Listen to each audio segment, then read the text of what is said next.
Bonjour à tous et bienvenue dans ce 21e tutoriel. Aujourd'hui, c'est une demande de youtubeur de vouloir créer des boutons paramétriques. Pourquoi? Pour donner une deuxième vie aux plaques de gaz, aux gazinières, aux fours, aux frigos au niveau du thermostat, au matériel de camping, les petits gaz qu'on connaît dont les boutons sont souvent perdus. Donc, lui travaille dans la restauration de ses produits pour leur donner une deuxième vie. Alors, nous allons l'aider. C'est parti. Donc, regardez comment est fait un axe métal avec un mec plat. Donc, nous allons nous lancer. Alors, un petit rappel pour ceux qui n'ont pas vu le tutoriel. Si, pour ceux qui ont vu le tutoriel numéro 2. Sinon, il vaut mieux aller le voir pour comprendre. Donc, dans l'atelier Spreadsheet, vous pouvez créer une nouvelle feuille de calcul. Vous cochez nouvelle feuille de calcul et vous la renommez. Moi, c'est fait, je l'ai renommée cote. Vous nommez clairement toutes les dimensions de l'objet avec des dimensions rentrées parce que pour modéliser, il faut bien avoir des valeurs. Ensuite, sur chaque valeur, vous allez aller dans Propriétés, Alias et définir en une ou deux lettres le raccourci en fait. Donc par exemple, moi j'ai pris pour diamètre bouton, j'ai pris DB. Voilà. Donc prenez ce qui vous semble logique pour le retrouver facilement, le mémoriser. Alors nous sommes partis. Je vais sur Sketch. J'ai modélisé déjà. Alors nous sommes sur l'axe XZ et j'ai modélisé le bouton et ce bouton est coté. Je vais enlever une cote qui est l'axe extérieur du bouton. Donc ici, agrandir un petit peu, voilà. Je vais prendre la longueur. Dans la longueur, vous avez un petit cercle, vous cliquez dessus et vous avez un éditeur de formules. Donc dans cet éditeur de formules, vous tapez la première lettre de votre tableau, moi c'est cote, et il affiche point. Et je veux diamètre bouton DB, donc DB divisé par 2 parce que c'est une révolution. Donc nous, ce qui nous intéresse, c'est le rayon. Je valide, ok. Donc voilà mes 30 mm. Donc voyons ce qui était à côté. Donc j'ai coté la hauteur du bouton, l'épaisseur, je l'ai appelé épaisseur, l'épaisseur du plastique, voilà, la longueur de l'axe, le diamètre de l'axe, le diamètre du bouton, tout est là. Nous sortons et nous allons dans Part Design créer une révolution. Classique, je valide. Donc on regarde notre petit bouton. Voilà, tout me semble correct. Nous allons maintenant réaliser le méplat. Donc, je coche le dessus du bouton. Je vais prendre une droite avec une contrainte horizontale. Donc, ma contrainte est bien ici, tout est parfait. Et ce sera un trait de construction. Donc, le trait passe en bleu. Je vais définir cette cote-là. Donc, cette cote-là, c'est tout simplement, alors, cote.DA, diamètre axe, je recommence, cote diamètre A, divisé par 2, moins cote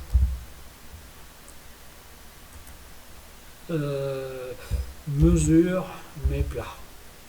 Et même, je valide, elle est placée. Donc, mesure mes plats, c'est cette cote ici. Donc, nous, on va aller boucher l'opposé. Je prends l'arc de cercle, je greffe au centre, je viens m'agripper sur mon trait de construction des deux côtés. Voilà. Ensuite, je vais lui mettre ma mesure de diamètre. Donc, diamètre, donc c'est le diamètre de l'axe. Donc, cote, diamètre, axe plus 0,05 et on rajoute les millimètres. Et tout ça pour ne pas avoir d'erreur. Si ça ne touche pas la pièce, vous n'allez pas pouvoir faire quelque chose de votre figure. Vous allez avoir une erreur. Donc voilà. Je boucle avec un trait cette figure. Il nous met une redondance, c'est normal. J'ai déjà imposé le fait d'être horizontal à cette figure et je l'ai aussi sur mon segment. Donc on va lui enlever une contrainte. Il veut laquelle? La 9, la dernière. Et je supprime la contrainte. Tout va bien. Donc les 2 degrés là, c'est tout simplement la longueur de mon trait de construction. Donc ça ne me pose pas de problème. Et sa position par rapport à l'axe Y. Donc on m'a tout contraint en fait. Donc je sors, une protrusion. Donc naturellement il part dans l'autre sens puisqu'on était dessus. On coche inversé. Et nous, on va lui mettre sa longueur. Donc sa longueur, c'est cote, point. Donc là, c'était longueur axe, LA, plus cote, point, épaisseur plastique, EP. Voilà, je valide. Je regarde. Tout est OK, c'est OK. Donc maintenant, en face, ceci, on a toujours un index ici, au niveau des boutons. Alors, nous allons créer l'index. Donc ici, nous allons prendre un cercle, arrimer sur l'axe Y, lui définir une cote. Donc, on y va, petit cercle, et j'arrive sur éditeur de formule. Donc c'est cote, point, donc diamètre bouton, divisé par 2, fois, parenthèse, 1 moins 15 divisé par 100, 15%. On enlève 15% de la longueur. Et on valide. Voilà, le bouton s'est positionné. On va lui mettre une contrainte de diamètre. Alors nous on met 2 mm, c'est pas la peine d'en faire trop, c'est juste un repère. Nous allons sortir et créer une protrusion de 1 mm. Je valide. Voilà, ça suffira pour un bouton. Donc maintenant, nous allons créer le renfort de bouton. Alors ça, c'est très important. Pour l'instant, l'axe est tenu que sur la face supérieure et on aimerait bien pouvoir consolider cet axe. Donc c'est ce que nous allons faire, tout en économisant de la matière et du temps d'impression. Donc c'est reparti. Donc je vais créer un rectangle. Je le fais dépasser. Je crée une symétrie. Et c'est appliqué. Je vais lui déterminer maintenant. Ah, là il veut que je supprime la numéro 7. Il n'y a pas de problème. Il y a redondance. Donc il faut lui accepter. Nous allons donc mesurer cette longueur. Alors cette longueur, ce n'est pas difficile. Ça va être cote, point, diamètre de l'axe divisé par 2, plus, cote, point, épaisseur plastique divisé par 2. Et là, on va se trouver dans la matière. Je valide. Deuxième code. ici. Donc là, encore assez facile. Nous allons dans cote, point, diamètre, bouton, divisé par 2, moins, cote, point, épaisseur plastique, divisé par 2. Et on sera pile poil dans la matière. Donc, je vais pousser mes codes, y voir un peu plus clair dans la construction. Et je détermine une largeur. Donc, on ne veut pas gaspiller de 1 mm. Ce sera bien suffisant. Voilà, nous avons le début de notre renfort. Alors, les marques vont rester, mais nous, on va s'arranger. Donc, inverser pour aller dans l'autre sens. Et je veux donc qu'il aille cote, point, épaisseur, bouton, divisé par 2. Voilà, ça sera bien suffisant pour être solide. Voilà. Donc, je déplie mon pad et je coche mon sketch.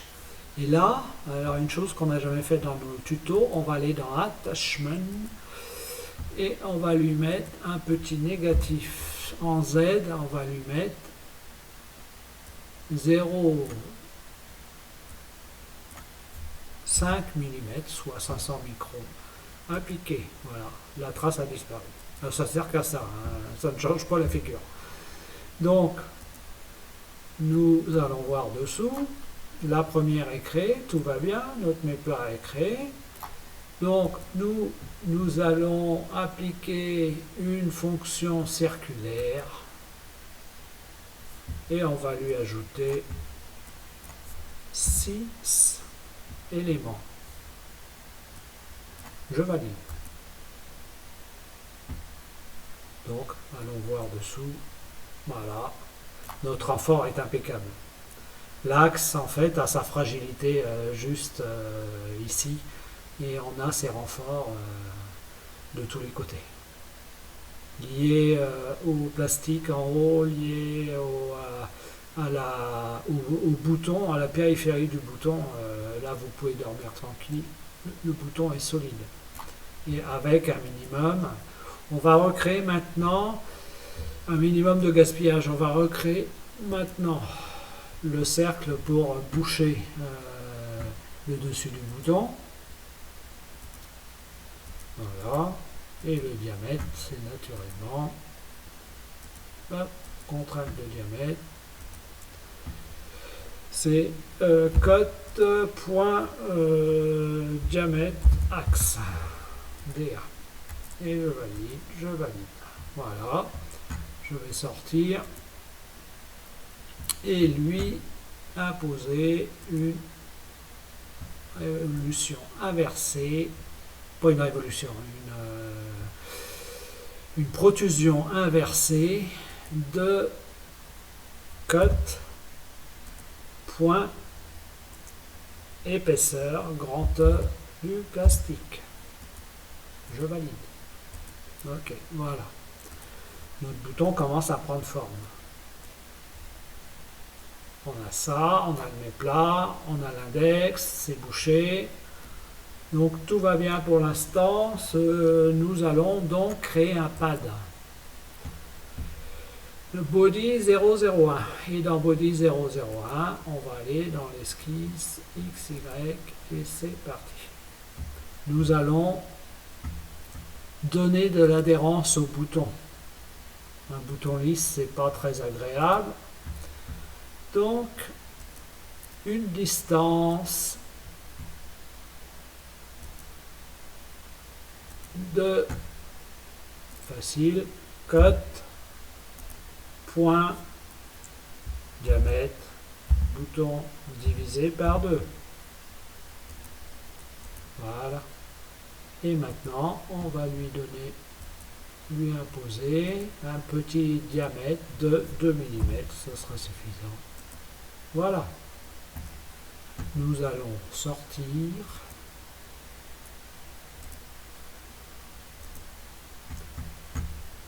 et créer une protrusion. Donc, est-ce qu'on le voit quelque part? Voilà, on le voit sur le côté, je me disais aussi. Dont la distance, ça sera la cote, point l'épaisseur du bouton, fois, parenthèse, 1 moins 20 divisé par 100, 20%. Je vais enlever 20% de sa longueur. Donc, cote EB fois, parenthèse, 1 moins 20. Je vais lui enlever 20%. Voilà. Il a 20% en moins. Donc, ici, nous allons aller dans une autre fonction parce qu'il faut bien apprendre des choses. Donc, non, dans Draft. Dans Draft, et nous allons aller un nouvel outil, créer un réseau polaire ou rectangulaire. Hop, on l'installe. On va voir. Donc nous ici, aurait type, nous allons mettre en polaire et le nombre sera de 20. J'actualise. Voilà, nous avons nos 20. Alors la question arrivée là, c'est est-ce qu'on garde ça en relief? Ça serait en effet plus agréable pour utiliser le bouton. Ou est-ce qu'on le met en creux? Alors, comme c'est une application qui va servir à plein de choses, ça serait dommage de le faire en relief si celui-ci ne rentre pas après dans une cavité dû au fait qu'il ait des petits bourrelets comme ça de prise en main. Donc, on va faire une soustraction. Vous pouvez bien sûr recréer ces boutons-là avec du relief en fonction de vos besoins. Donc, je prends le pad, contrôle, arrêt, je vais dans Part et je vais créer une soustraction, à défaut d'une addition. Voilà, notre bouton est terminé. Totalement paramétrable. Allons voir dans les cotes. Je vais prendre la longueur de l'axe et je vais lui mettre un 40. Ça va faire un peu beaucoup. Hein. Je pense pas que les boutons soient comme ça. 40. Voilà. Il a pris. Je vais voir le bouton. Je ne devrais pas double-cliquer, mais enfin voilà. Et je vais voir un axe qui va dépasser énormément. Voilà. En général, ça peut dépasser. C'est rare. Ça peut, hein. Mais voilà. Donc, vous avez un joli bouton avec un index qui se trouve au bon endroit.